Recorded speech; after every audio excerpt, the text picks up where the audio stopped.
the greatest challenge for me has been community and living with 4 other people who we all are coming from different places and have different experiences and understand things differently has been the most challenging thing and also the most rewarding, I think. Because not only do I see how my understanding of the world is shifting, but I also see my influence on each of my housemates, and each of us is going to become different because of living together. So.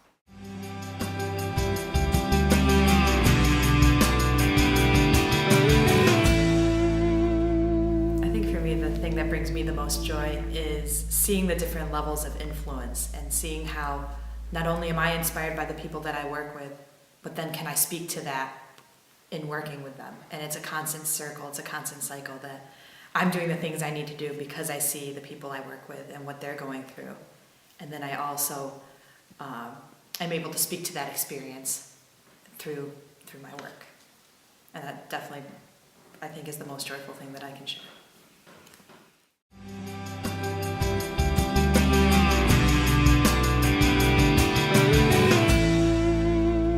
My favorite ministry is definitely Delaware Park. I love coming to Delaware Park and being with each of the people that are there. And I think what makes it really special is that idea that life is hard, there are lots of circumstances, people aren't with their families, things aren't perfect. And yet here we are making an effort to come together and enjoy the time and being genuinely glad to see each other.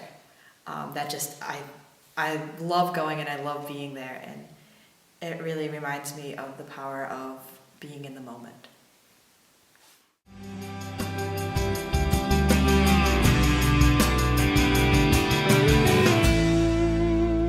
The one person that's inspired me the most has been actually a little boy. He's a little 2-year-old that I met at the hospital, and he's sick and he's in the hospital, and I was hearing a bit about from his mom, what was going on and what they had to do and what they were waiting for before they could leave. And so I come in and we're just playing Legos. We're playing with these giant Legos and just having fun with them. This little boy and I and his little brother. We're all just playing Legos, and I do something silly. Now, prior to this, it had been a really, really rough week, and it had been really, really hard. A lot of stuff had happened and a lot of things, and I still wasn't quite there and didn't really know why I was there, what I was doing, and didn't really feel into it anymore. And so I was really coming in knowing I could do my job, but that was all I could do, right? At that moment was my job. So I come in and I'm playing with this little boy, and I do something with the blocks, and he just starts laughing. And his laughter makes me smile, which makes him laugh more. And just staring at him, wondering, how can you are a little boy who is sick, who should be outside playing somewhere else other than here, and yet here you are laughing. And that was just that moment that I realized that something was healed in me that I didn't even know could be healed like that. And so that's definitely helped keep me inspired of why I'm doing the things I do, not only to find those moments, but to show those moments and to share them with everyone.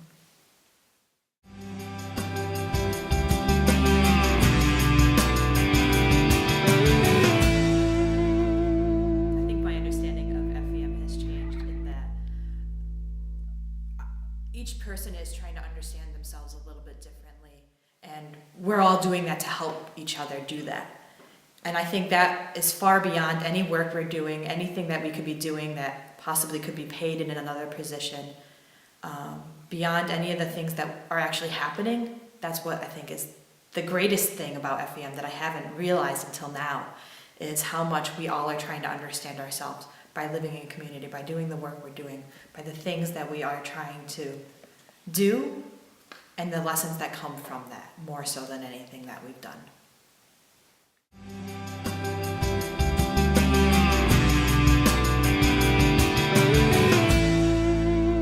I think that's been the biggest change, is realizing I'm not who I say I am. I'm beyond that. I'm more than that. I'm not my faults. I'm not my failings. I'm not the things I do. I'm more than that. And I think that's the biggest thing. And I don't know where that's going. And I think that's going to be something I'm going to take beyond FEM for sure, is who am I if I'm not these things that I say I am? And so I'm beginning to peel away at that poster and really look at the mirror that's underneath. And hopefully at some point I'll like what I see.